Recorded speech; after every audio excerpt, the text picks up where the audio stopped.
Forget the sale. Build relationship.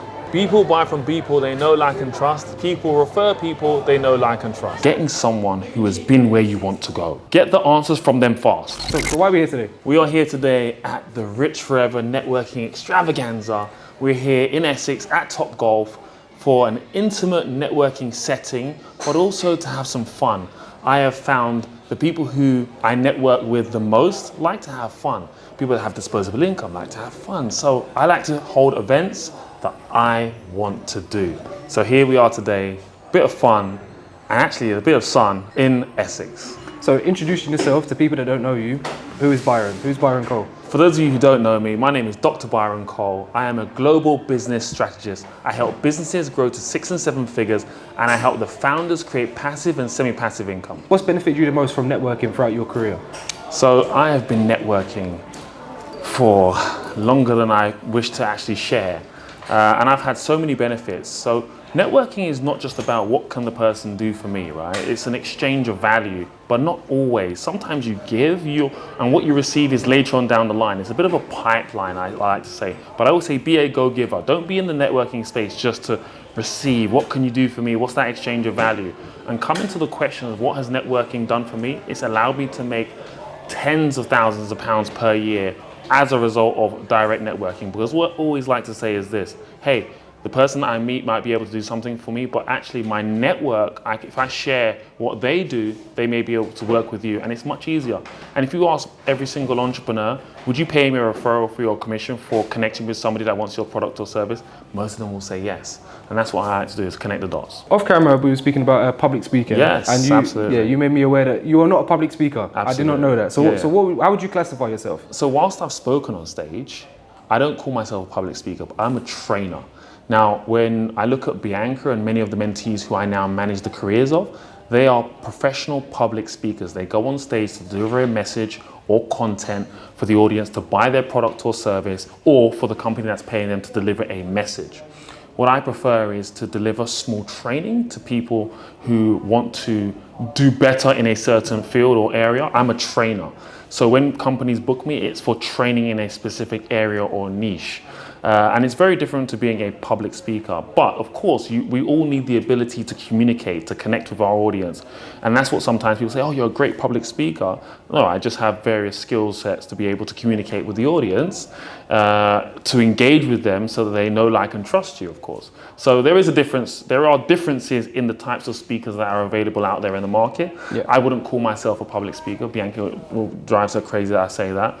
But I know what I like to do, and I know what I'm good at. So yeah, but if the check is right, I'm delivering. Or if I know you and you're my friend. So what would you say are your main skills that have allowed you to become successful? Great question. I think one of the things, first of all, in terms of being successful is getting someone who has been where you want to go, right? So the ability to understand that is, for me, a skill set, because I'm not trying to bumble around and trying to figure it out myself. There's always someone that's already done what it is that you want to do and has been where you want to go. So get the answers from them fast, okay? That has been a superpower for me. So whether you call it a mentor, whether you call it a coach, it doesn't make a difference. So having that ability to understand you need help and get the help and implement the things that are working for other people, to see what works for you, keep things that work, throw away the things that don't, has been one of my superpowers for sure. Another skill set for me is my sales and marketing skills. I'm incredible at that in terms of understanding the customer's needs and positioning it to what they want. And I now do that for speakers that I now represent, and I'm enjoying that journey. Other skill sets is, it depends on how long we got here, but we got all day. We got all day. Yeah? We got all day. Reel 'em off. Yeah, networking has been huge for me, right? And networking isn't always how much money can I make. Networking sometimes can be how much money can I save. So a simple thing, things that we all consume. Let's just take an example, flights. Who is it within your network that you know that can be able to provide you with discounts in flights, accommodation, whatever it may be? This is all about networking. When you have a problem, who can you call to help answer a question that otherwise you'll typically have to pay for? So a lawyer or whatever it may be. So how does networking differ from potentially at the start of your entrepreneurial journey versus now? Because I'm assuming, for example, as you mentioned, it's a value exchange. At the start of your journey, you have less value to offer potentially than what you may have now. So how did you navigate at the beginning versus now? There's certain things you're able to do now that you couldn't do then, and vice versa. Yeah, absolutely. Great question. Here's what I always say. Some people don't always understand the value that they have, but the value can be your network. So I always say, just ask whoever it is you're speaking to, what is it that you need? What is the problem that you're facing? And how can I add value to your business, to your life, or your network? Perfect. That costs nothing. So what would you say are some of the things you do to build and maintain your current network? Great question. I think what's really important, right, is not letting your network go stale, right? Because what tends to happen is people are really good at the front end, which is, hey, let's connect, let's exchange business cards, and then they don't have the ability to follow up. So the first thing I do when I say I connect to someone or network with someone is you drop them a text or WhatsApp the same day. Not the next day, not the day after. No email. Because what ends up happening is you become another one of those emails, but also sometimes getting in front of your email to actually send the bloody email takes forever. Send them a WhatsApp. I want to be on WhatsApp or text basis with you. So send that email, send that text, send that WhatsApp, build that relationship, and then thereafter, the follow-up, what's next, okay? So when are we gonna sit down together? When are we gonna have lunch together? When are we gonna have the next follow-up conversation? Whether that's a Zoom or whether that's in person. If they're of value enough, of course you wanna have a sit down with them. If they're not, no problem, Zoom. So when it comes to networking, obviously some people approach networking from a, I guess you could say, a selfish perspective. They're trying to sell immediately from the first meeting, from the first interaction. How would you, if you came across someone that was doing that, for example, what would you advise them to do? Yeah, forget the sale. Build relationship. People buy from people they know, like, and trust. People refer people they know, like, and trust. Forget the sale. That's the least of your problems, the least of your worries, and the last thing you should be selling or worrying about. Because what tends to happen now, people over-focus on the sale, and there's no relationship, and then they lose everything. Yeah, well, you do support Arsenal. Let's not even. Oh, is there some tension here? Who do you support? I'm not even saying. That's right, because you'll get cancelled. We normally have events like the boat event where we have 220 people. Okay. And you chose one that had a more intimate kind of experience. Yeah. Why was that?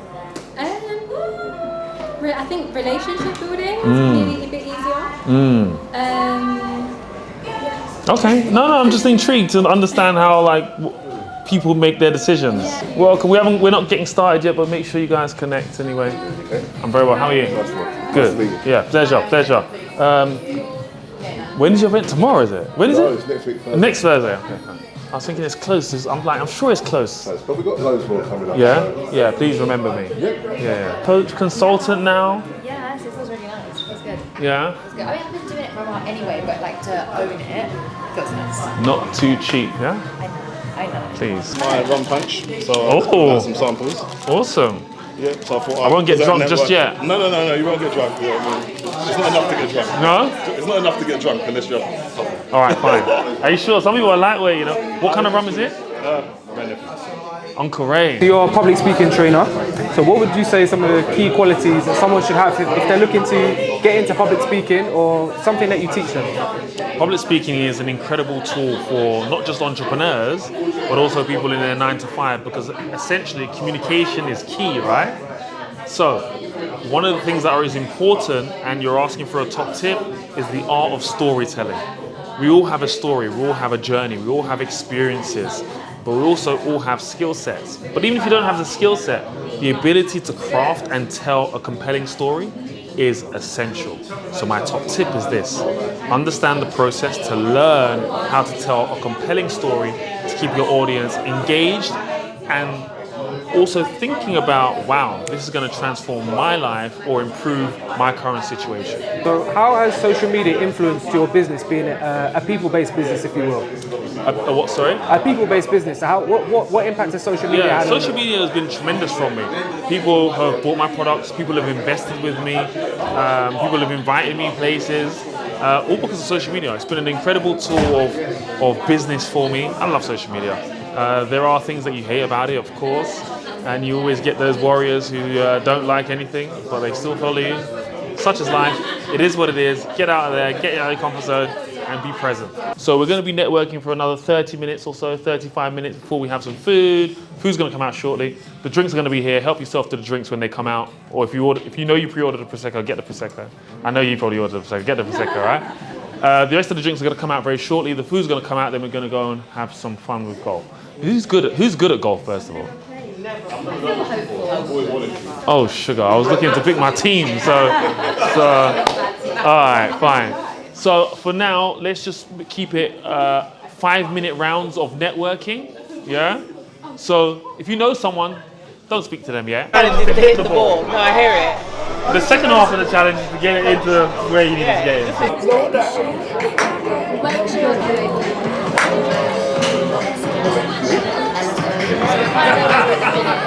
How do you feel the event went? I think from the feedback I have got from the people that are in the room here, enjoying the networking and the golf, my job is done. Successful networking experience with a bit of fun. To close the video off, I want one business advice and one life advice. All right, great. One business advice: be in places like this, be in the rooms and network with like-minded people to help take you and your business to the next level. And one life advice for me. Life advice? No, I'm not a life coach. No, I don't do life You advice. got no life advice? No. No, don't eat Find no, a life nothing. coach full of life advice.